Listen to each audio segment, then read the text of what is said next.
The courtroom felt like ice that day. Judge Rivera leaned forward with an expression of thinly veiled skepticism. "Why would a child want to stay with her?" he asked, gesturing toward me with his pen. My ex-husband Caleb didn't even try to hide his smirk, his Italian suit worth more than 3 months of my rent. His lawyer, Ms. Winters, nodded approvingly as if the judge had just confirmed what they'd been arguing all along. That's when it happened. My 7-year-old daughter, Phoenix, small for her age and usually hiding behind my leg in public, stood up. Her voice came out surprisingly clear and strong. "I brought the video of what he does at night," she said, clutching her pink tablet with the purple butterfly case. The courtroom fell silent. Every eye turned to my little girl's face. Judge Rivera's brow furrowed, Caleb's smirk vanished, and his lawyer froze mid-nod. In that moment, everything changed. My name is Jade Roberts.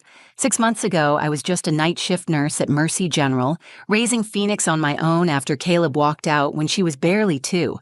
For 5 years, he sent occasional birthday cards and made sporadic child support payments that never quite arrived on time.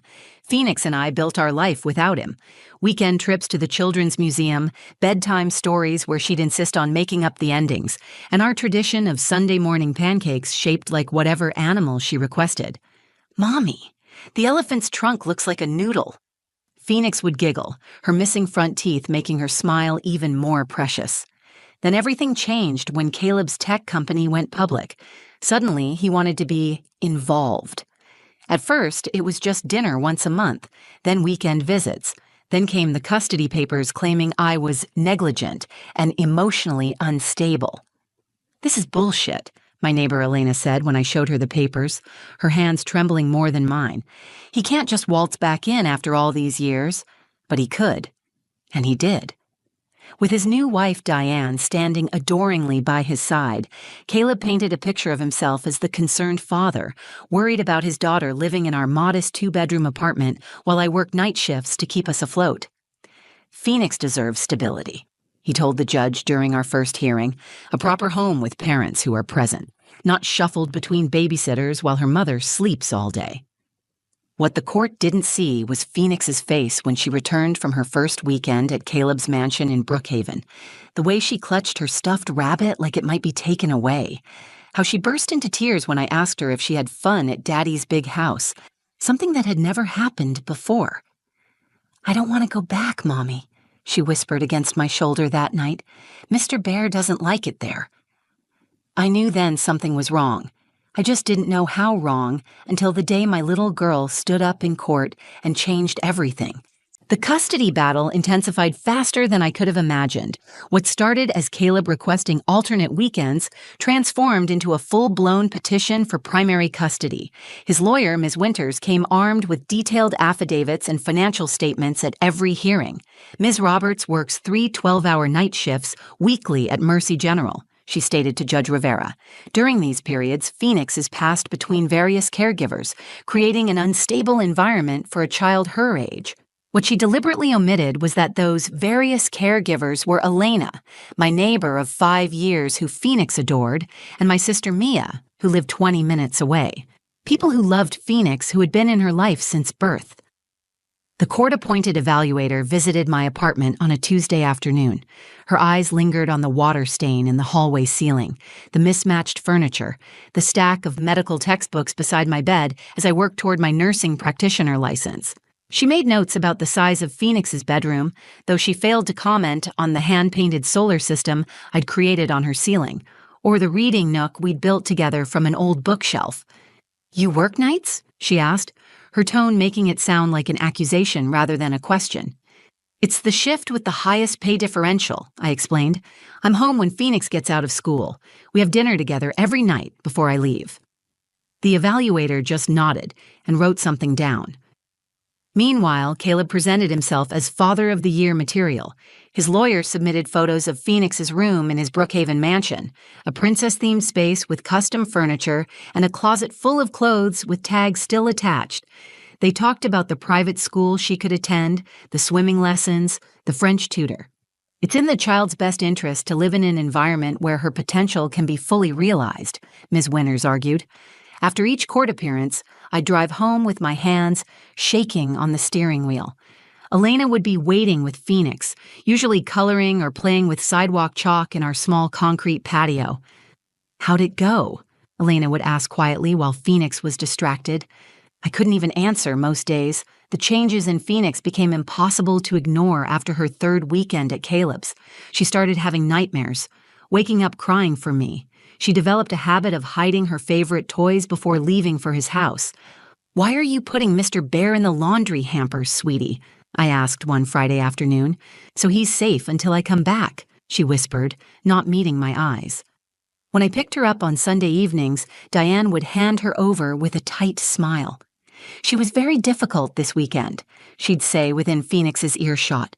"Wouldn't eat her dinner. Threw a tantrum at bedtime. Perhaps she needs more discipline at home." Phoenix would remain silent in the car until we were at least halfway home. "Ms. Diane doesn't like my voice," she finally told me one night. "She says little girls should be quiet unless they're spoken to." There were other signs, too. Phoenix started wetting the bed again, something she hadn't done since she was 4. She began chewing her fingernails until they bled.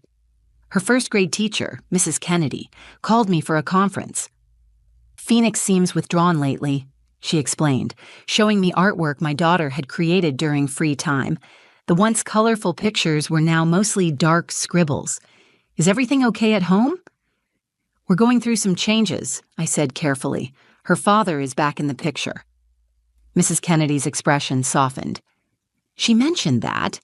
She also asked me if children have to live with their daddies if their daddies are mean." My stomach dropped. "What did you tell her?"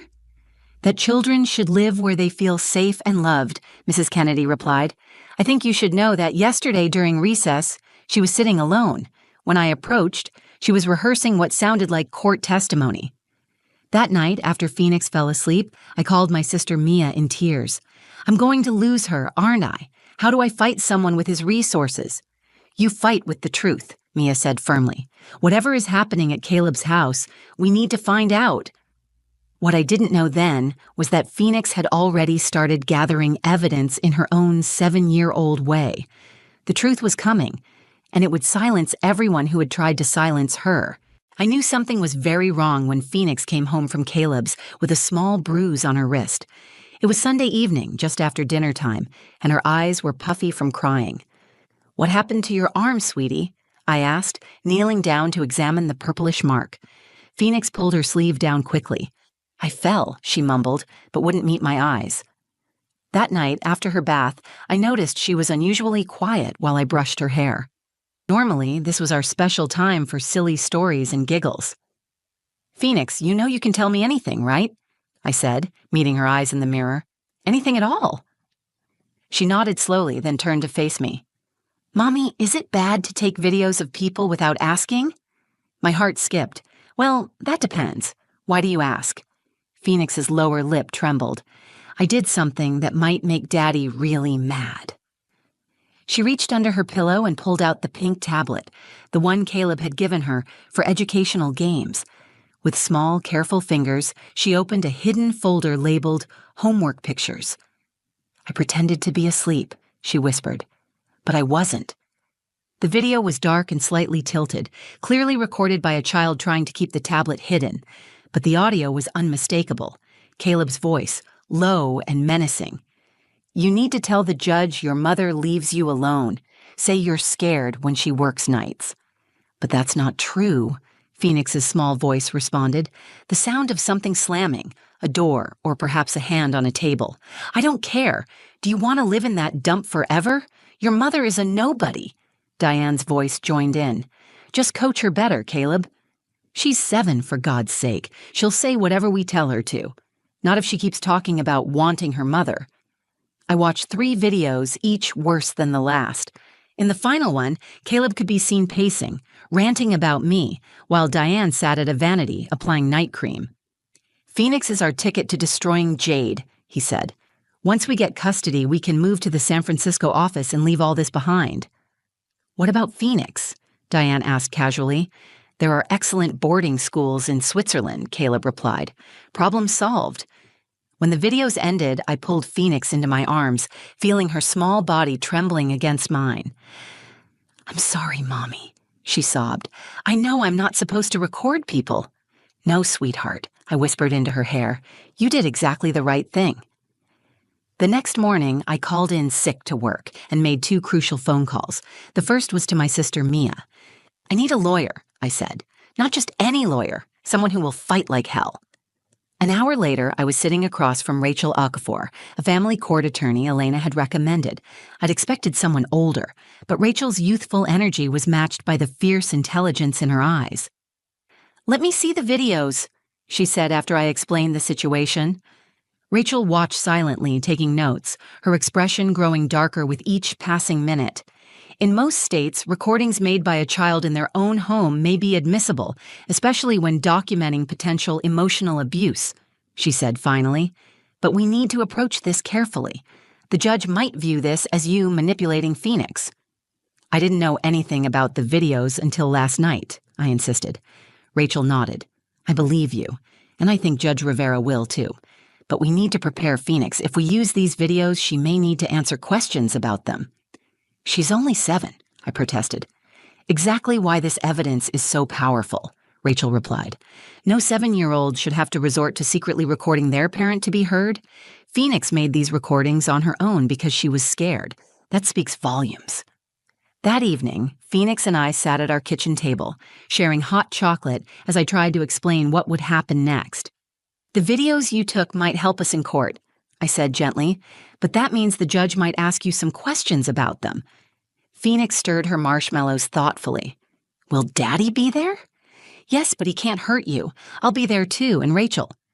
She considered this, then looked up with those solemn eyes that always seemed older than her years. I'm not scared of questions. I'm scared of going back to his house. That's why we're doing this, I assured her, so you don't have to be scared anymore. The night before the final hearing, I tucked Phoenix into bed with extra stories and kisses. Remember, I told her, no matter what happens tomorrow, you did nothing wrong, and I am so proud of you for being brave. Phoenix hugged Mr. Bear tight to her chest. Mommy? Miss Diane said little girls should be quiet, but sometimes being quiet means nobody hears you when you need help. In that moment, I saw a strength in my daughter that I hadn't fully recognized before. She wasn't just a victim in this situation, she was finding her voice, determined to be heard. As I turned out the light, Phoenix's small voice followed me into the hallway. We're going to win, Mommy. The truth is on our iPad. The morning of the final hearing arrived with a heavy downpour that matched the weight in my chest. Phoenix insisted on wearing her favorite blue dress with the silver stars, the one she said made her feel brave. Rachel met us in the courthouse lobby, her expression confident but serious. Remember what we discussed, she told Phoenix, kneeling to her eye level. Just tell the truth when you're asked a question. You don't need to say anything more or less than that. Phoenix nodded solemnly. I practiced with Mr. Bear. The courtroom felt smaller today, more crowded. Caleb sat beside Ms. Winters, his posture relaxed, tailored suit immaculate as always. When he saw Phoenix, he flashed her a wide smile that never reached his eyes. She gripped my hand tighter. Judge Rivera entered, and the proceedings began with Ms. Winters delivering her closing argument. Your Honor, Mr. Sullivan has demonstrated consistent financial stability and the ability to provide exceptional educational and developmental opportunities for Phoenix. Ms. Roberts, while clearly caring for her daughter, simply cannot offer the same advantages with her limited resources and problematic schedule. Rachel's rebuttal was measured but passionate, emphasizing the stable home I'd created for Phoenix despite challenges, the consistent routine we maintained, and my dedication to her emotional well-being. Judge Rivera listened with an impassive expression, occasionally jotting notes. When both attorneys finished, he looked directly at me. Ms. Roberts, while I appreciate your efforts as a single mother, I must consider what environment would best serve Phoenix's development. Why would a child want to stay with her mother when her father can provide so many more opportunities? The question hung in the air, revealing his leaning. Caleb smirked slightly, and Ms. Winters gave a small, satisfied nod. That's when Phoenix let go of my hand and stood up. Excuse me, she said, her voice small but clear in the hushed courtroom. I brought the video of what he does at night. Judge Rivera blinked, clearly surprised at being addressed by a 7-year-old. Young lady, this isn't... Phoenix has evidence she recorded herself that's relevant to these proceedings, Your Honor. Rachel interjected quickly. We've submitted it as Exhibit D. The court hasn't reviewed any videos, Ms. Winters objected immediately. Because you filed a motion to exclude them without viewing the content, Rachel countered. We're asking the court to consider Phoenix's own documentation of her experiences in her father's home. Judge Rivera frowned. Approach the bench. As the attorneys conferred with the judge, Caleb's eyes fixed on Phoenix with an intensity that made me shift protectively closer to her. What video? He hissed across the aisle. What did you do? Phoenix didn't answer, but she didn't cower either. After several tense minutes, Judge Rivera spoke. The court will view the submitted recordings in chambers. We'll take a 30-minute recess. Phoenix and I waited in a small conference room with Rachel. My daughter colored quietly in a book she'd brought, seemingly calmer than I felt. When the bailiff called us back, I noticed an immediate change in the courtroom atmosphere. Judge Rivera's formerly neutral expression had hardened. He looked at Caleb with undisguised contempt. Having reviewed the evidence, this court finds the behavior exhibited by Mr. Sullivan toward his daughter disturbing and inappropriate. The recordings clearly show attempts to manipulate a minor into providing false testimony and discuss plans that prioritize using the child as a weapon against her mother, rather than considering her well-being. Caleb's face flushed deep red. Those recordings were taken illegally. She's a child. She was coached. Mr. Sullivan. Judge Rivera's voice cut through Caleb's protest like a blade. I suggest you remain silent. The authenticity of these recordings is not in question. The child's unscripted responses to your prompting make it abundantly clear she was not coached. He turned to Phoenix, his tone gentling. Young lady, did anyone tell you to make these recordings? Phoenix shook her head. No, sir. I just wanted someone to believe me. Judge Rivera nodded, then looked back at his notes. This court awards full physical and legal custody to Jade Roberts. Mr. Sullivan will have supervised visitation only, pending completion of parenting classes and anger management therapy. Ms. Winters began to object, but Caleb was already on his feet. This is ridiculous, he shouted. She's manipulated everyone with these doctored videos. Phoenix, tell them you were lying. The bailiff moved toward Caleb as his voice rose, but Phoenix didn't flinch. Instead, she looked directly at her father for what felt like the first time since the hearings began. I didn't lie, Daddy, she said simply. The tablet you gave me records really good videos. The courtroom fell silent again, but this time, the silence felt like vindication. As we left the courthouse, rain still falling softly outside, Phoenix looked up at me with a small smile.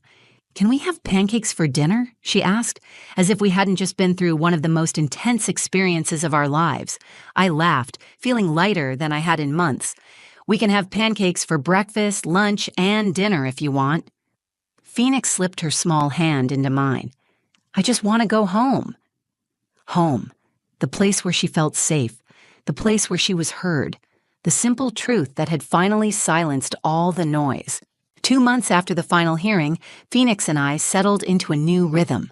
The constant fear that had shadowed our lives gradually lifted, replaced by a sense of security we hadn't felt in years. Caleb attended his court-mandated therapy sessions, but his heart wasn't in it. After the third supervised visit, where Phoenix barely spoke to him, he stopped showing up altogether. Last we heard, he and Diane had relocated to San Francisco, just as they'd planned. Minus the daughter they'd tried to use as a pawn. Do you think Daddy will ever come back? Phoenix asked one evening as I tucked her in. I don't know, sweetie, I answered honestly. But what I do know is that you're safe now, and your voice will always be heard in this home. With Rachel's help, we'd secured a protection order that prevented Caleb from making any custody claims for at least 3 years without substantial evidence of change. The relief that came with that legal shield was immeasurable. Elena helped us celebrate with a small party in our apartment complex's community garden. Phoenix wore her brave blue dress and blew out candles on a cake that read, Our Brave Girl, in wobbly frosting letters. I've been thinking, Elena said to me as we watched Phoenix teach the other children a game she'd invented. You should talk to that advocacy center downtown. Your story could help other families. She wasn't wrong. Our experience had opened my eyes to how many parents, particularly those with limited resources, face similar battles. The system wasn't designed to hear small voices, especially against powerful opposition. I started volunteering at the Family Justice Center on my days off, helping other parents navigate the complicated legal system. Phoenix sometimes came along, coloring quietly in the corner, but occasionally offering a shy smile to children who reminded her of herself. Rachel called one Tuesday afternoon as I was preparing for my shift. "You won't believe this," she said. "Judge Rivera has instituted a new protocol for family court cases involving young children. He's calling it the Phoenix Protocol.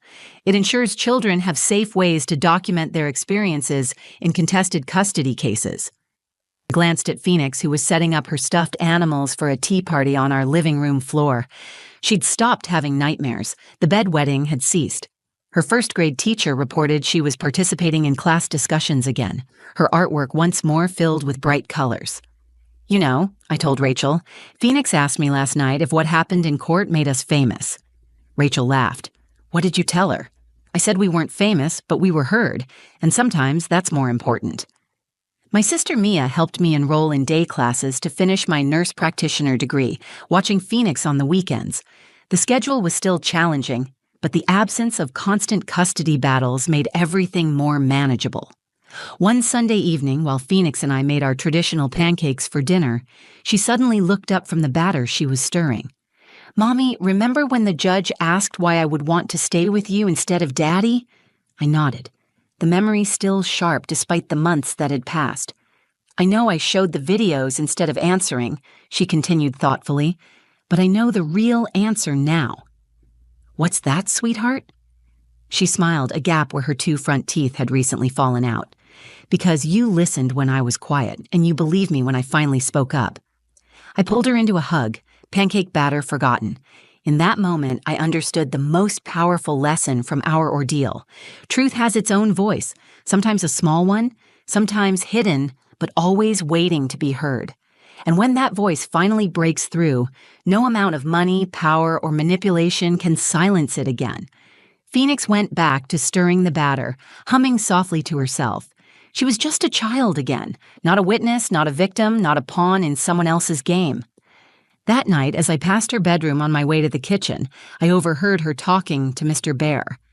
"And that's how we won, Mr. Bear," she whispered, "because the truth is the strongest superpower of all." I couldn't have said it better myself. I still remember that day in the courtroom when my little Phoenix found her voice. Every time I tell our story, I'm reminded of how far we've come and how many others are still fighting similar battles. If our journey touched your heart today, please hit that like button. It helps our story reach those who might need to hear it most. Drop a comment below. I read every single one, and your thoughts and experiences mean so much to me. Subscribe to join our community of truth tellers and supporters. We share new stories every day about real experiences that often go unheard. And if you know someone facing their own custody battle or struggling to be heard, share this video with them. Sometimes knowing you're not alone makes all the difference. Before I go, I want to say something directly to anyone who feels small and silenced right now. Your truth matters. Just like Phoenix showed me, courage doesn't always roar. Sometimes it's a small voice saying, "I brought the video of what he does at night." Until next time, this is Jade. Thank you for listening to our story.